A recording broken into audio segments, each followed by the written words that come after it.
Olá, meus amigos e minhas amigas. Bom dia, boa tarde, boa noite. Esse é mais um ABcast, nosso episódio 35, maravilhoso. Você vai gostar muito. Eu sou o Bernardo Surur, CEO aqui da Bcrypto, e hoje vamos conversar sobre segurança, a infraestrutura como sua aliada. Vamos falar agora sobre como acontece os bastidores dessa infraestrutura que você utiliza. Você não imagina o quanto a infraestrutura ela é segura, você não imagina como é que é esse mundo por trás. E hoje vou conversar aqui com o Jorge Borges, que é o Head Latam da Fireblocks, uma das maiores empresas do mundo do segmento e a principal provedora da infraestrutura que quase todas as exchanges e mercado brasileiro utiliza para prover a sua segurança. Jorge, meu amigo, muito obrigado por ter vindo, muito obrigado por estar nesse bate-papo, muito obrigado mesmo. Fazia tempo que a gente estava querendo fazer esse bate-papo, e isso é uma dúvida que todo mundo tem, né? Todo mundo vê e fala assim, poxa, eu não sei como é que funciona a segurança, eu não sei como é que como é a transparência disso, né? Mas antes de a gente começar o episódio, queria te agradecer. Obrigado por estar aqui comigo. Eu que agradeço o convite, Bernardo, a equipe da Bcrypto. É sempre bacana estar com vocês, sempre bacana bater esse papo. E sim, né, a infraestrutura é aquilo que você não vê, né? E o que você não espera ver também, né? Então, eu brinco que o nosso papel é ser o encanador, né? Então, a gente tem que garantir É uma boa analogia. Tudo que passa ali por trás passe em segurança, né? Não estoure um cano. E em escala, enfim, são várias questões que a gente vai bater um papo hoje, mas novamente, obrigado pelo convite e é um prazer estar aqui com vocês. Ô, Jorge, poxa, primeiro que nós já somos parceiros, né, há bastante tempo, a Fireblocks também já é associada da Bcrypto desde 2023, se eu não me engano, né? Isso.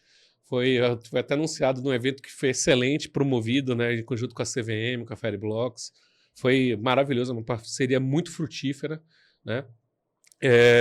Mas antes da gente entrar nesse tema, eu queria conhecer o Jorge, né? Para trazer as pessoas para te conhecerem, para entender quem você é. Como foi o seu primeiro contato com a criptoeconomia, né? Me explica um pouquinho da sua história. Maravilha. Bom, eu venho de uma trajetória pouco linear, né? Então, eu já tive em diversos mercados. Comecei no mercado financeiro, em wealth, fora do Brasil. E tive no mercado aqui.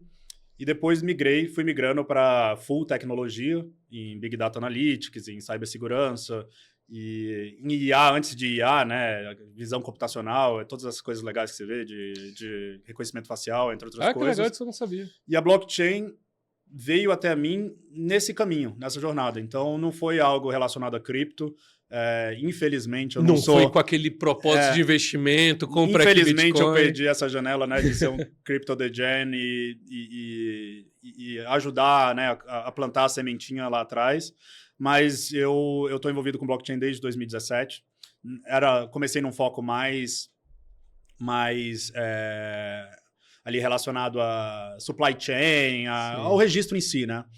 E foi ali no começo da pandemia, em 2020, que por estar, né, no mercado de Big Data Analytics e coisas legais, né, na IA lá de trás, eu sempre tive muito acesso a placas de vídeo, né, entre parcerias com a NVIDIA, entre outras coisas. E a gente tinha um laboratório legal, a gente tinha, né, muitas máquinas de piloto, servidores e tal. E em um dado momento eu falei, interessante, né?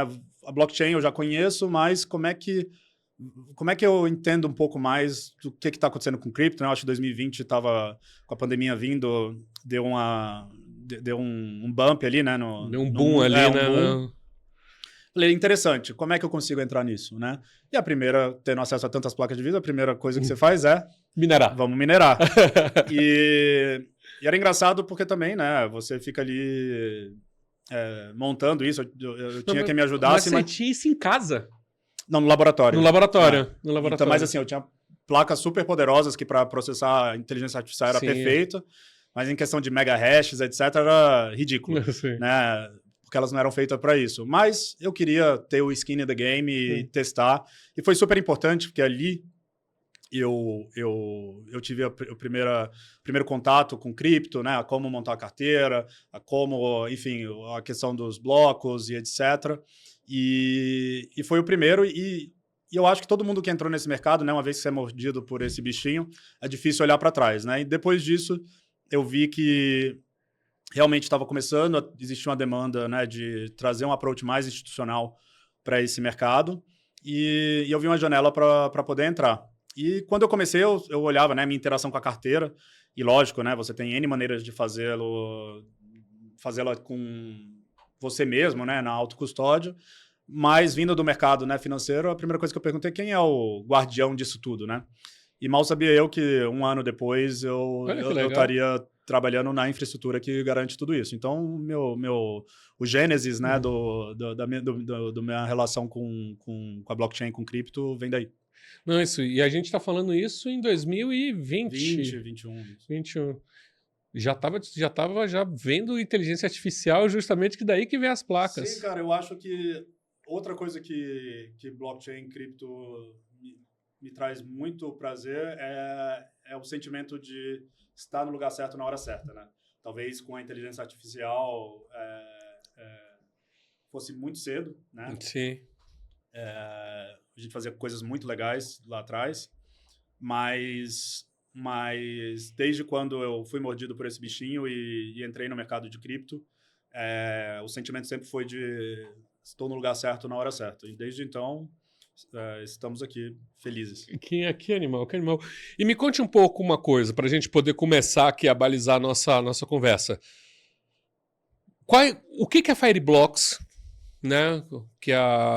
Hoje nós estamos falando sobre segurança, etc. Qual é o papel da Fireblocks nesse ecossistema, né? Como você mesmo falou, né? São os encanadores ali por trás, né? Qual é o papel que a Fireblocks faz no nosso ecossistema hoje brasileiro atual, né? Sim, sim. Bom, eu gosto muito de usar o termo que o Banco Central trouxe de composibilidade, né? E brincar de Lego, né? Então, assim, quando você vai montar um Lego, você precisa de uma peça base, né? Sim. E daí você vai montando suas pecinhas até você ter o Lego que você quer, seja um carrinho de Fórmula 1 ou uma espaçonave, né? E a Fireblocks é essa peça base, tá? Então, assim, é o core, é realmente o que está por trás das cortinas. E o diferencial da Fireblocks foi sempre ter focado nisso, né? Então, sempre ter focado em ser somente um provedor de tecnologia e ser o underlying tech, né? A tecnologia por trás das aplicações, seja, como você mencionou, um exchange, um neobank, uma empresa de stablecoin, até casos mais exóticos de trabalhos com Heineken, com tokenização de carreira de jogador de golfe, tênis na Argentina, passagens aéreas na Argentina também. Então, assim, a mesma tecnologia serve a diversos casos de uso, como essa base, né? E ela te traz esse pilar muito focado na infraestrutura de carteiras, né? Então, quando a gente fala em infraestrutura de carteira, é a tecnologia, né, para você fazer custódia própria ou direta ou para seus usuários. A parte de liquidação on-chain, né? Então, eu acho que antes da Fireblocks era algo muito manual, a blockchain traz algo muito, sem dúvida, muito promissor, que é você ter uma liquidação próxima do T0, né, prometido. E o que a gente via ali em meados dessa época, 2019, 2020, quando a Fireblocks entrou operacionalmente, era que não era bem assim, era uma bagunça, tanto para liquidar, que a blockchain em si faz seu papel, mas como você liquida, como você concilia. E hoje, a Fireblocks, a nossa infraestrutura processa aproximadamente 15% de todas as transações na blockchain. Uou! Das principais blockchains, Bitcoin, Ethereum, stablecoins. Isso é muito! Então, assim, quando eu falei no encanador, é numa infraestrutura mesmo que robusta. Animal. Então, para isso, né, dentro desses dois pilares, a Fireblocks foi criando funcionalidades de tecnologia para ajudar no básico, que é a segurança, né, no importante, que é a governança, porque quando você pensa em nível institucional, você não pode pensar em um gestor segurando um hardware wallet com todo o poder, né? A gente já viu um exchange de 3 letras que era assim e não deu muito certo. Então, governança é super importante, né? Porque quando você pensa numa instituição, a gente vai falar de regulação, etc. Você tem diferentes responsabilidades, times, né? E você precisa executar essa governança no seu nível de controle, operacionalmente, porque uma coisa que a gente conhece da blockchain é que uma vez que a transação vai para a blockchain, não tem volta, né? Não tem um recall ali dessa transação. Então, é muito importante você trazer esses níveis de segurança e governança para garantir que aquela transação deva ocorrer, passando pelos processos que devam passar e, principalmente, né, algo que a gente provavelmente vai cobrir hoje também, é que esteja em conformidade, né, não só com a regulação, mas com melhores práticas, prevenção à lavagem de dinheiro, porque na experiência que a gente tem com a blockchain é que tudo que a gente está trazendo pode trazer mais eficiência e segurança, não só para o mercado que está nascendo de VASP, mas para todo o mercado, né, tradicional. Sim, porque a gente traz ferramentas que realmente elevam a eficiência e a segurança em muitos níveis. Então, dentro disso, a Fireblocks sempre foi trazendo isso, também trazendo funcionalidades de tecnologia para mitigar riscos, né, riscos de não só de segurança, mas de interagir com a contraparte, entre outros. E, né, essa pecinha foi criando mais e mais robustez e escala para atender ao mercado e para garantir, né, que ninguém ligue para o encanador e fale, um cano estourou. Né? Então, esse é o nosso papel. Não é nada sexy, né? Por isso você não vê muito ou não ouve falar, mas é super importante. Mas, Jorge, você sabia que dos nossos ouvintes aqui do podcast, vários deles sinalizam que a melhor coisa no nosso podcast é que justamente a gente mostra como é a cozinha, né? A gente falando, né?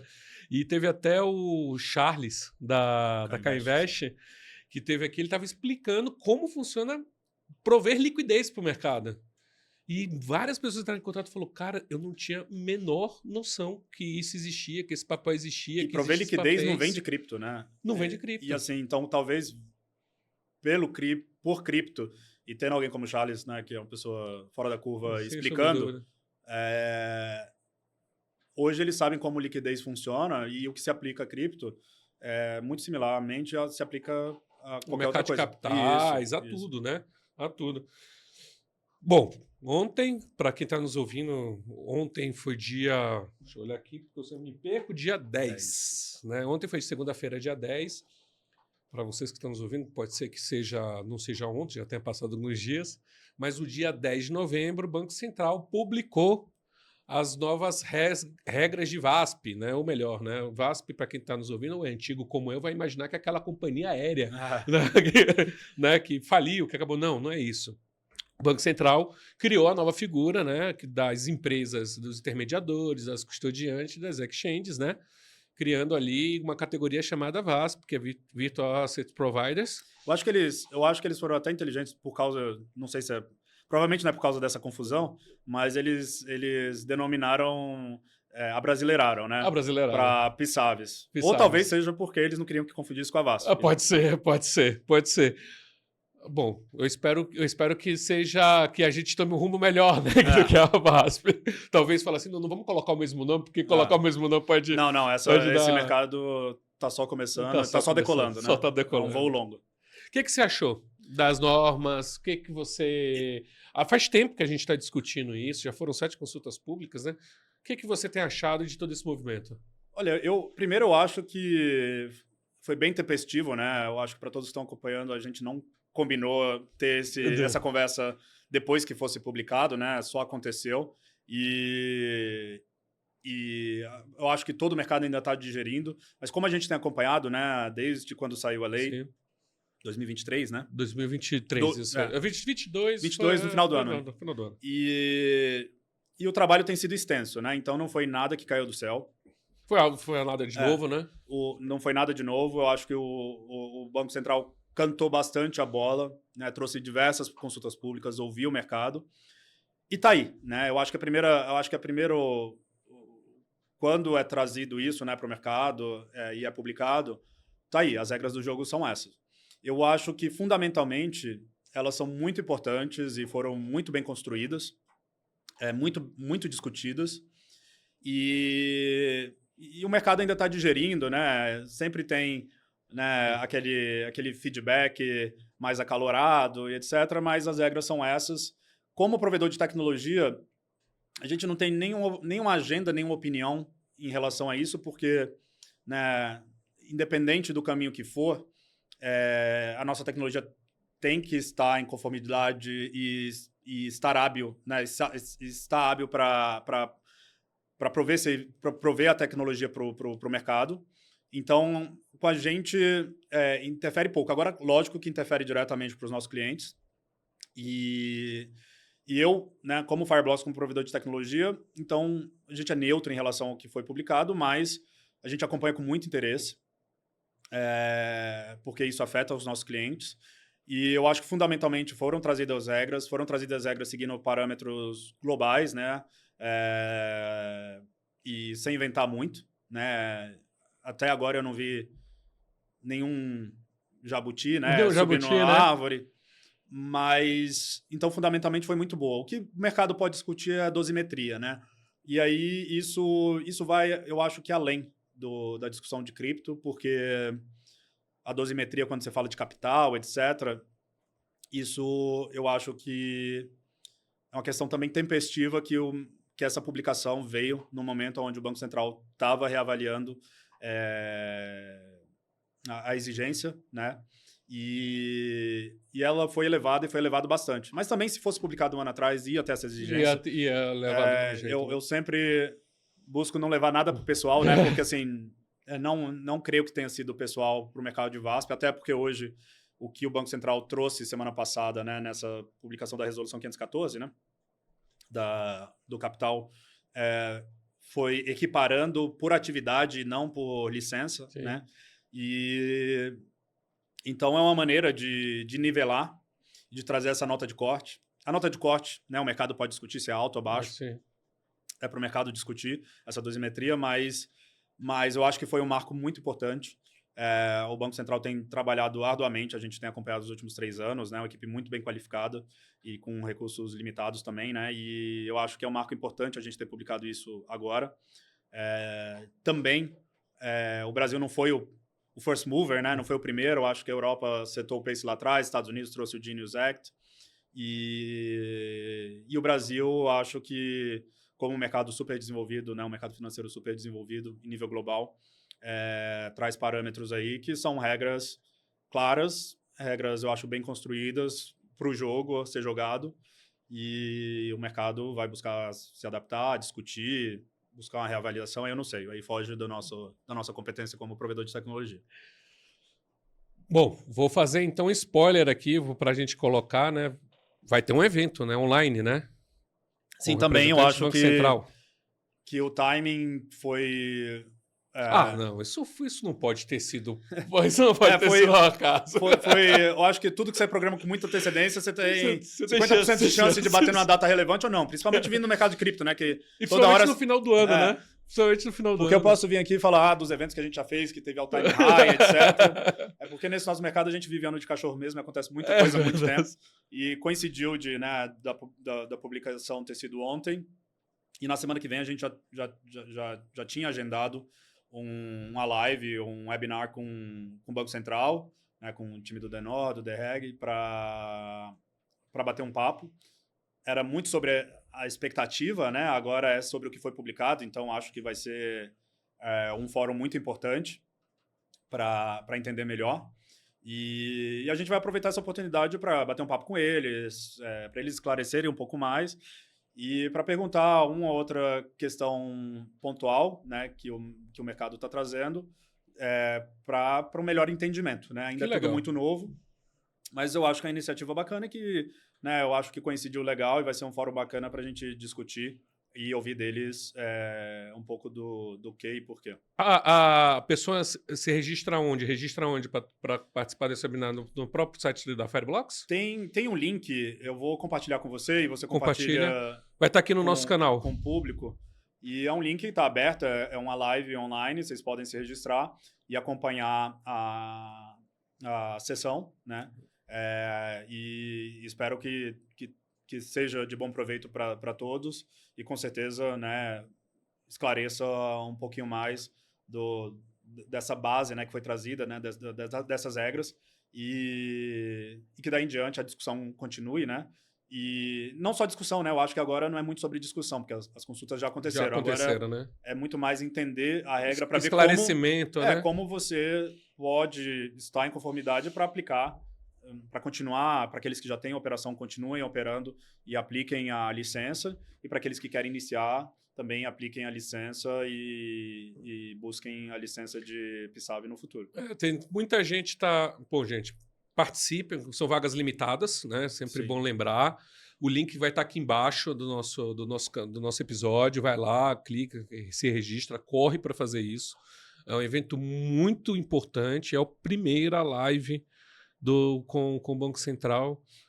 Eu não acredito muito que não tinha essa informação, porque é uma live muito boa, no momento muito adequado. Assim, Mas Deus ajuda, né? Até Deus o relógio ajuda. quebrado tá certo 2 vezes Tá no certo. dia, né? Então, assim, foi realmente é tempestivo, é pro mercado. Então, assim, geralmente quando a gente faz eventos, a gente faz algo mais fechado para os nossos clientes, parceiros, né? E a gente fez questão de ter esse fórum aberto, né? Para quem se registrar no link possa participar, Muito bom. para, de certa maneira, dar visibilidade e ter essa discussão aberta, porque eu acho que o momento agora é de clareza que já foi trazida num texto, então é a interpretação, né? Agora depende da interpretação, né? E da conformidade do mercado. É isso, né? Eu acho muito interessante, porque de ontem para hoje, o que várias pessoas já me buscaram com várias interpretações diferentes, falando, Bernardo, todas as operações criptos agora são consideradas câmbio. Outro lado falou assim: não são todas as operações, são apenas alguns tipos de operação usados. Então você vê que várias pessoas lendo têm várias interpretações diferentes pela mesma coisa, né? Então é Sim. importante vir, sentar, conversar, esclarecer, tirar um pouquinho do regulador ali, da cabeça do regulador, o que pensou, né? O que foi colocado, qual que é a projeção de futuro, né? Sim, não é não é muito o meu papel, né? Mas assim, eu creio que quando eles trazem essas bases, né, tem que seguir um certo parâmetro, e você entra no juridiquês, e você entra em questões talvez um pouco mais técnicas. Então é importante ter um guidance do que eles estão buscando de fato, porque aplicar para licença é algo muito sério, né? Então, assim, não tem muito espaço para erro. Então, acho que quanto mais clareza eles puderem trazer, e eles sempre tiveram muito abertos a fazer isso, melhor para o mercado e para aqueles que querem seguir, porque esse processo vai se iniciar ali em fevereiro, né? E, novamente, o Banco Central tem recursos limitados, então você não tem margem para erro. Então, idealmente, todo mundo que aplique seguindo os parâmetros e os passos que o Banco Central dá, para garantir que no final saia com a licença e esteja apto para estar no mercado oferecendo o seu serviço. Muito, muito legal. Eu queria. Bom, então, gente, para a gente poder finalizar esse ponto aqui, então não deixe de clicar, se registre, entre lá, vai ser uma live maravilhosa. Participe, é importante, vai tirar várias dúvidas. Depois, não sei se vai ficar gravado ou não, mas se ficar gravado, a gente vai publicar aqui também qual vai ser a gravação. Também nem eu sei, mas se ficar, a gente compartilha. A gente compartilha aqui também para você possa ouvir e assistir, é muito importante. Quero entrar num ponto que a gente estava falando sobre transparência e infraestrutura, tem muito disso, né? Grande parte da norma vem falando sobre da transparência, né? Regime informacional, dados, informações. E muita gente coloca, olha, pô, isso aqui pode ser uma dificuldade, pode ser difícil. E hoje, dentro do panorama mundial que você tem trabalhado, você tem observado, existem também regimes informacionais, né? Por essa questão. Depois eu vou entrar numa questão de segurança. Depois. Como é que você enxerga? Hoje existe realmente tecnologia possível da gente poder fazer esses regimes informacionais corretos, posição, dar a transparência que o regulador realmente precisa nesse contexto? Sim, absolutamente. Um pouco que a gente já falou, né? Assim, a blockchain ela traz muita eficiência, e muitas das ferramentas que são trazidas pela blockchain, elas, quando bem aplicadas, elas podem ser ainda mais eficientes e seguras do que a gente está acostumado, mas ainda é um mercado nascente, né? Então, assim, quando você pega os regimes ali, as jurisdições mais reguladas, né, ou que já estão ali com regulação live há um bom tempo, como a própria Europa, ou ali alguns países da Ásia, Estados Unidos também. Estados Unidos, sobre essas bases de informação, seguem melhor práticas e no final do dia ninguém quer irritar os Estados Unidos, né? Tá certo. Mas, assim, eu acho que a clareza maior tá com Mica, Dora. E você tem algo ali em Hong Kong, Singapura, que também é mais operacional, né? Os Estados Unidos trouxe alguns baselines ali e muito claros, né? Assim como a Constituição americana, né? É simples, clara e supervisionada, né? Então, eu diria que Mica, Dora trouxeram bases mais detalhadas e mais requisitos em questão a esse nível de conciliação, informação, travel rule, melhores práticas para prevenção de lavagem de dinheiro. E voltando ao Lego, né, que eu falei, a Fireblocks também não são todas as peças, né? A Fireblocks não é uma caixinha. Então, a gente trabalha com componentes, com parceiros aonde a Fireblocks não provê essa infraestrutura, essa robustez, você, né, tem essas caixinhas que são integradas a gente, né? Com prevenção à lavagem de dinheiro, travel rule, conciliação, né, reporting, etc.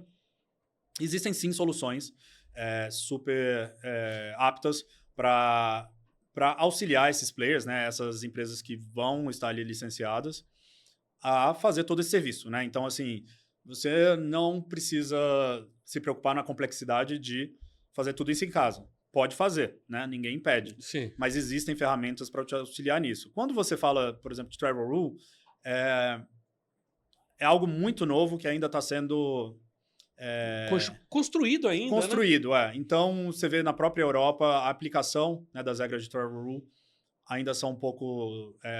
Teve até recentemente um relatório dizendo, isso foi se não me engano, foi o FTC nos Estados Unidos, falando que a Travel Rule era muita informação e que dificilmente eles estavam conseguindo tratar essas informações, né? Sim, mas a Travel Rule, na verdade, no final do dia são vários campos que você pode pedir informação, né, em ambos os lados. E eu acho que é exatamente dos reguladores ou da parte da supervisão entender quais são os pontos de fato relevantes, né, para ser exigido na Travel Rule e garantir que as duas pontas compartilhem, né? Que no final do dia é uma mensageria que vai junto com a transação na blockchain. Mas ainda é um pouco... Ainda está sendo construído, né? Quando você pega soluções como conciliação ou até mesmo prevenção à lavagem de dinheiro, eu acho que isso já vem sendo aplicado no mercado cripto há tanto tempo, em uma escala tão grande, que já são muito bem azeitadas, né? Eu acho que se você aplicar ali as ferramentas de prevenção à lavagem de dinheiro, Know Your Transaction, seguindo as melhores práticas e de forma ali bem estruturadas, eu acho uma ferramenta com um potencial enorme. Eu fico aqui me questionando justamente dessa etapa, né? Porque eu fico imaginando assim, poxa, isso vai recair sobre a infraestrutura, né? Sim. Esse regime informacional vai recair sobre a infraestrutura. E eu sei que também que é muito cedo para falar qualquer coisa em relação a isso, mas você enxerga que o Brasil vai ter que ter alguma infraestrutura no sentido desses Legos que você comentou própria, ou nós estamos seguindo uma recomendação mais internacional que permite que a gente utilize? Eu acho que nada impede que parte disso seja próprio ou tropicalizado, né? Eu acho que as ferramentas que estão sendo construídas ou já existem em nível global atendem muito bem. Mas como é um mercado nascente, de repente existe possibilidade de uma empresa que surja do Brasil para não só resolver, né, questões e desafios aqui no Brasil e se torne um player global, né? Mas, assim, é um mercado amplo, né? Quando a gente fala de blockchain. Então, esse potencial ainda está muito no início, né? Em relação à infraestrutura de carteira, ao que a gente provê para o mercado, também pode existir, mas cada vez é muito complexo, né? A Fireblocks, no final do dia, é uma empresa de cibersegurança que abraçou a blockchain, né? Então, assim, esse approach que a gente trouxe de cibersegurança nos ajudou muito.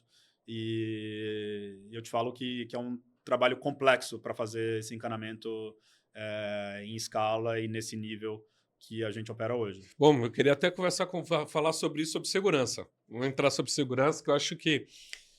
Poxa, quando eu falo sobre Fireblocks, a primeira coisa que vem na minha cabeça, Jorge, são duas coisas, né? Primeiro, É você, como amigo, né, como grande parceiro. A segunda coisa é segurança. Vem sempre a palavra segurança na minha cabeça. É, a gente tem acompanhado no mundo, em especial no Brasil, um pouco diferente, né? Um hacking de exchanges, etc. Um hacking até especializado, né? A gente tem acompanhado nações, né? Até o hacking, se teve, o último grande hacking foi considerado ali pelas Estados-nações, né? Estados-nações, né? Foi realizado ali por um país, né?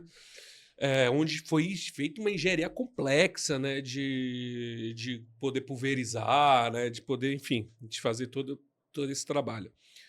Por outro lado, aqui no Brasil a gente começou a enfrentar um outro problema, né? A gente começou a enfrentar o problema no Pix, né? Que foi Sim. justamente os hacks no Pix, que levou o Banco Central ali a uma tomada, né?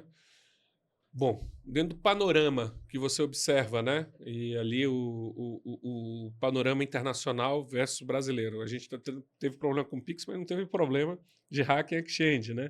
Por outro lado, a gente está tendo internacionalmente alguns casos, que também não são muitos, alguns casos de hacking ali. Brasil tá indo diferente nesse sentido mesmo? Você acha que o Brasil está mais seguro? Não tá? Como é que você É, enxerga essa infraestrutura de é, segurança no Brasil? é um pouco difícil falar, porque o princípio é o mesmo, né? Os dois ataques, tanto quando você pensa em ataques a protocolos, né, ou exchanges, como aconteceu recentemente, né, bem grande, ou o que aconteceu no Pix, o princípio é o mesmo, né? Foram provavelmente dois atores diferentes, com approaches similares, mas aqui no Brasil talvez menos complexo, né? O que expõe uma Aqui no Brasil, fragilidade. o cara vendeu a senha, né? É, O cara vendeu a é. senha por R$ 10.000, vendeu a senha. Mas, assim, no frigir dos ovos, o que aconteceu na Exchange não foi muito diferente. Foi Entendi. mais complexo a engenharia, foi mais passivo, né? Enfim, o engenheiro que tinha acesso, ele não vendeu, ele foi vítima, mas a partir dali a engenharia é a mesma, né? Então, o princípio é o mesmo e dois atores diferentes, com approaches diferentes, até porque aqui no Brasil não precisou ser tão complexo. O que, de um lado, expõe uma certa vulnerabilidade, né? Sim. Na infraestrutura e nos provedores de infraestrutura aqui. Mas, no final do dia, é um problema endêmico e isso está em todo lugar que tem trânsito de valores, né? Existe risco, né? Então, assim, o que a gente busca com esse approach de cibersegurança, né, que é nosso DNA, pensar em todos os riscos antes dos mal atores, né? E pensando no que eu mencionei anteriormente, né, que a nossa infraestrutura processa aí quase 15% das transações de todas as blockchains, com certeza a gente é um alvo, né? Mas aí a gente tem, além questões de arquitetura, que foram muito bem pensadas, e de como a plataforma opera, né? A gente também tem, hoje, a Fireblocks tem um time de 90 pessoas debaixo do nosso CISO, que é o que a Caramba. gente chama de time de GRC, né, que é governança, risco e controle, e que é a nossa linha de defesa também, né, porque a gente, não diferente dos outros players relevantes desse mercado, a gente também é alvo, né? Mas a gente tem um time muito bem preparado, que não só é responsável por cuidar da nossa cozinha, né, da segurança da nossa cozinha, mas também quando acontecem esses casos, eles estendem, né, a mão, digamos, para auxiliar esses players de mercado, porque uma vez que um player de um mercado novo como o cripto é atacado, não é bom para ninguém, Não né? morreu ninguém. Nesse caso foi um competidor nosso que foi vulnerável, mas assim, isso não é bom para o mercado. E a gente estende e no caso dessa exchange a gente auxiliou ali achando a empresa para fazer o pós-mortem, para ajudar, né, Que no que legal. aconteceu depois. E o nosso papel, né, tendo os recursos que a gente tem, primeiro, cuidar da nossa cozinha. Essa é a obrigação número 1. E segundo, Nossa cozinha tá cuidada? Tá, então... garantir que o nosso mercado como um todo, né, esteja seguro, porque a gente quer crescer, né? Eu acho que a gente fala o valor notional, né, em inglês, assim, do mercado ainda é muito baixo. Então a gente Verdade. tem que crescer muito ainda um bolo para depois a gente sair brigando por mercado, né? Então a gente tem muito esse enfoque. E então no final foram princípios idênticos, foram atores e approaches diferentes, né? Mas o risco é o mesmo e a pergunta é a mesma, né? Então, acho que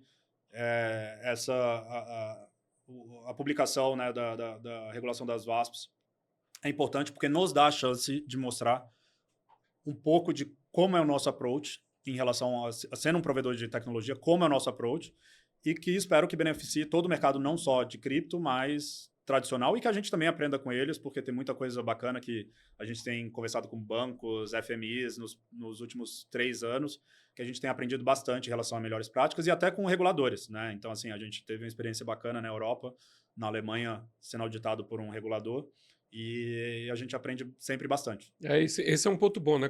Bom, a gente está até falando sobre a regulação aqui do Brasil. Essa foi uma das partes mais destacadas e mais alteradas da consulta pública, né, do Banco Central para a regulação, né? Ele trouxe esse recheio. E a gente sempre brinca, né, e fala, bom, vindo do ramo também de compliance, né, de segurança, que sempre tinha uma frase que era assim, bom, segurança você não só normatiza, você executa, né? Você tem que ter as ferramentas ali para poder executar, né? É a única forma de você E a regulação é prevenir. bacana porque antes cada um faz do seu jeito, né? Sem sombra de dúvida. E tem N jeitos e o mercado amadureceu bastante nos últimos 10 anos, né? Mas ainda tem infraestruturas que são A gente, construídas com a realidade de 10 anos atrás, o que, ao meu ver, é inaceitável porque é um mercado que não só amadureceu, mas também o valor, né, o notional do mercado cresceu bastante e o valor em risco é muito maior. Então, tem muitos players que têm um approach de se não quebrou, não tem o que fazer, né? Mas o que você trouxe é relevante, de uma vez que você tem regulação, traz uma barra alta, inclusive em termos de segurança, trazem regras claras e aí vai de cada um em adaptar. E no final do dia, né, é responsabilidade dessas empresas, né, dessas PSAVs que vão ser licenciadas em, em, em ter uma infraestrutura segura, porque quem responde no final do dia para o regulador são eles, né? Então, pessoa física, né? isso, O Então, administrador é assim, pessoa o física. administrador, estatutário, etc., ele tá na frente ali.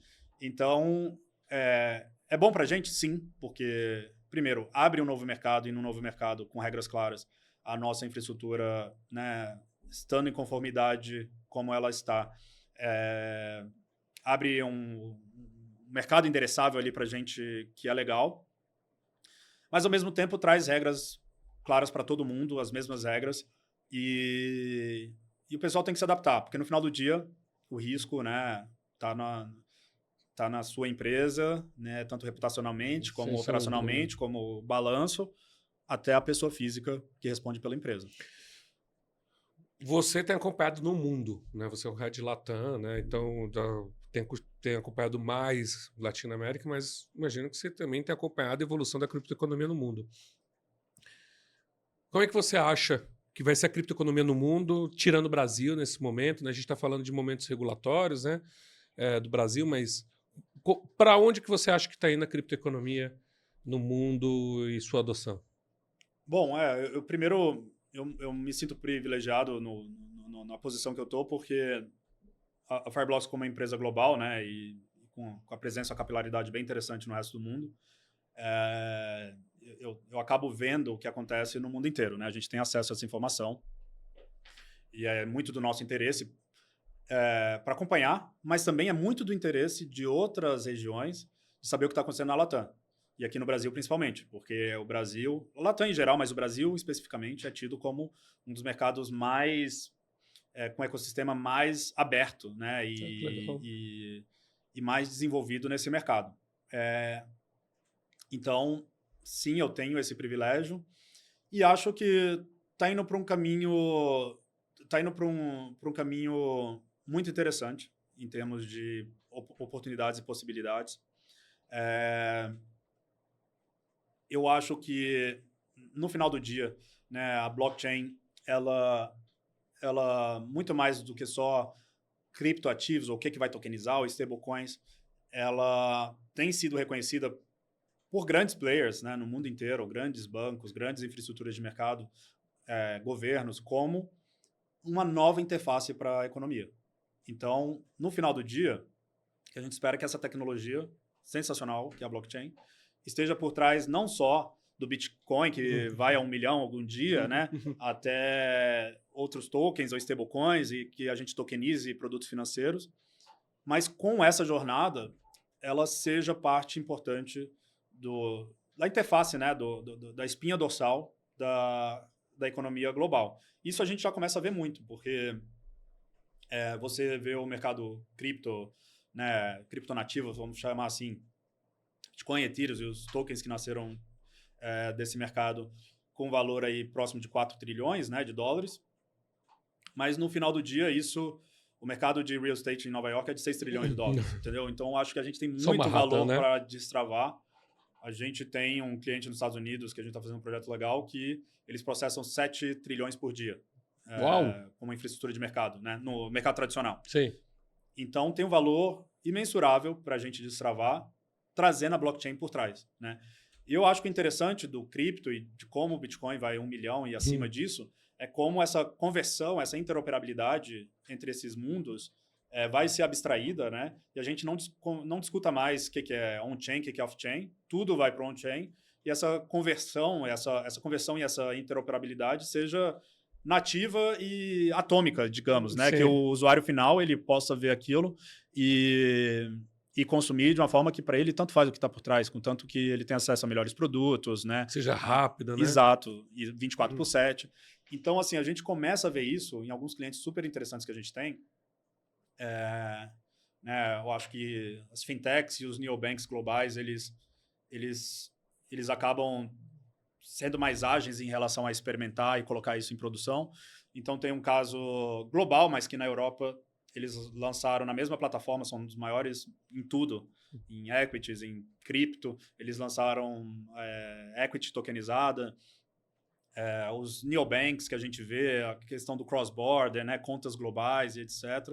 Então, isso tudo já está indo para blockchain e é serviço dos nossos clientes, né, dessas PSAVs, em abstrair a tecnologia para chegar finalmente, né, ao cidadão médio e que isso seja digerido e nativamente acessado por eles, né, nesses super apps ou, enfim, nas plataformas, para que a tecnologia vire a espinha dorsal. Então, muito mais do que o cripto ou o Bitcoin, que é super relevante, né, e é o gênesis de tudo e vai... vai perdurar, vai né? perdurar. Eu vejo muito mais como essa nova fronteira. E aí a gente tem essa construção, né? Os criptos tradicionais, onde hoje a gente vê a stablecoin, né? Tudo em 2025 é stablecoin. Boom de stablecoin, né? Tipo, me vende essa caneta. É o stablecoin, tá pago. Mas a stablecoin nada mais é do que uma ponte super importante entre esses mundos, né? Essa interoperabilidade. E porque antes de você tokenizar tudo, né, desde produtos financeiros a esse móvel aqui, né, essa estante, você precisa do colateral ali, que hoje é o dinheiro, né, o mais utilizado. Então, ou qualquer versão que represente a moeda fiduciária, né?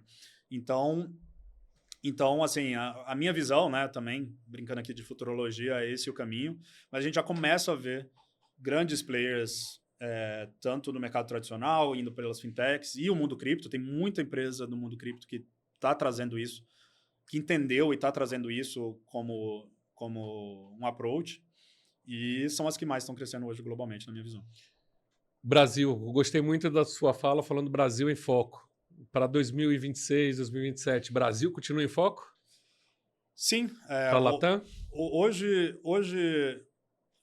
o Brasil é o principal mercado na Latam para a gente. Um pouco mais de 1/3 dos nossos clientes na América Latina.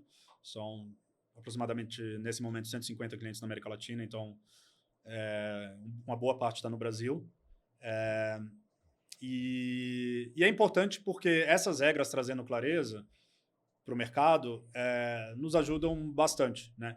E ajuda o resto da região a entender, né, como um mercado irmão aqui opera, como a gente está trazendo essas bases para que eles possam fazer o mesmo, né? Então, eu acho que o Brasil puxa, né, a banda aí da América Latina.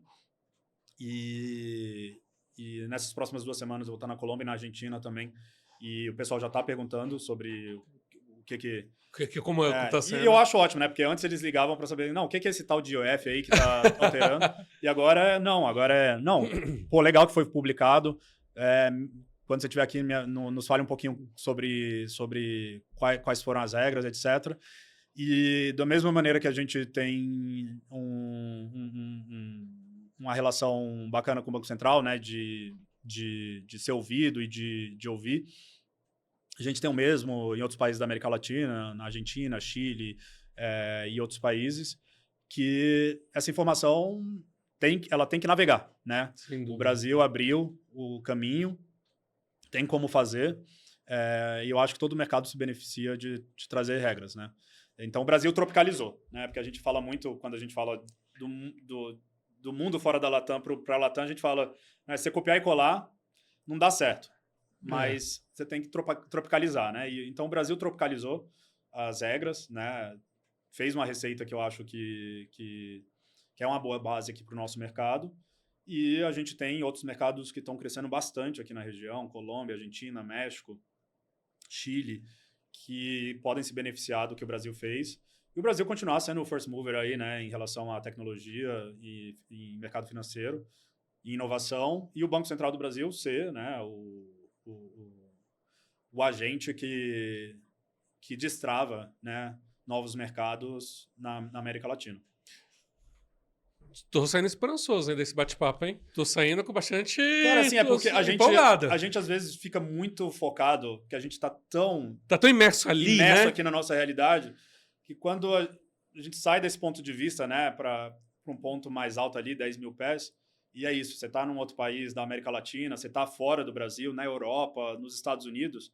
Quando você fala sobre o Brasil, o pessoal abre o olho, porque no nosso mercado é um mercado muito bem desenvolvido e com um ecossistema, como eu disse, eu acho quase com a tempestade perfeita, né? Quando eu falo tempestade perfeita, eu falo no bom sentido, né? No bom sentido e dos termos, né? Sim. Assim, dos parâmetros. Porque, lógico, que o que foi publicado talvez não agrade muitos agentes do mercado, mas a gente tem um regulador, né, que não só esteve aberto a ouvir o mercado, mas trouxe as regras. A gente tem em todo o mercado tradicional, né, desde as infraestruturas de mercado, aos bancos, as fintechs, que no Brasil são sensacionais, já com os 2 pés, né, já pulando de ponta nessa nova tecnologia.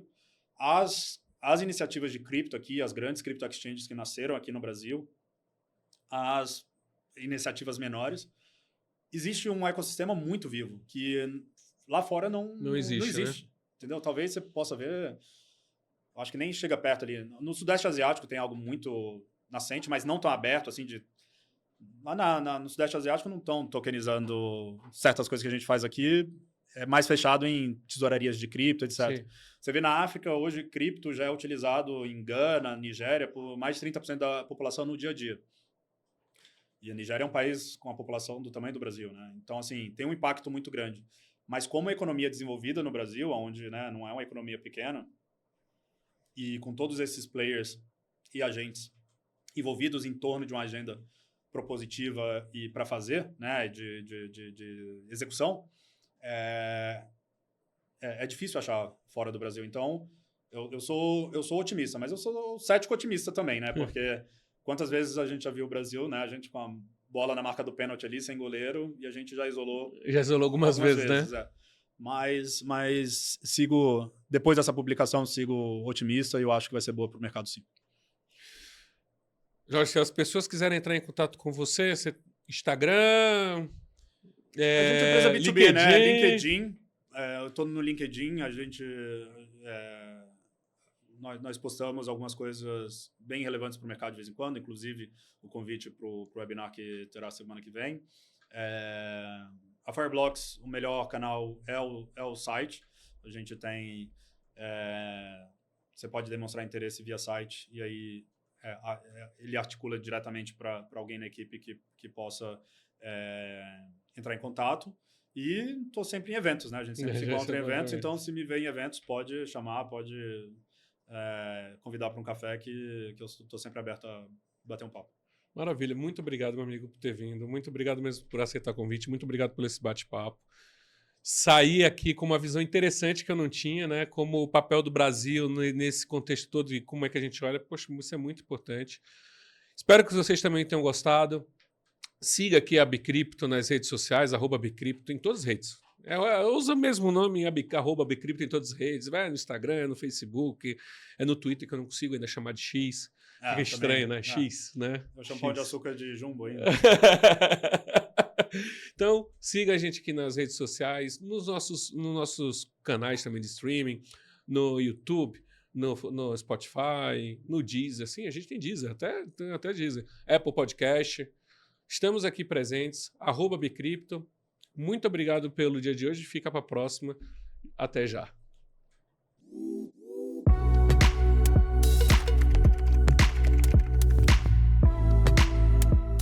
Esse podcast foi produzido por Gramofone Podcast.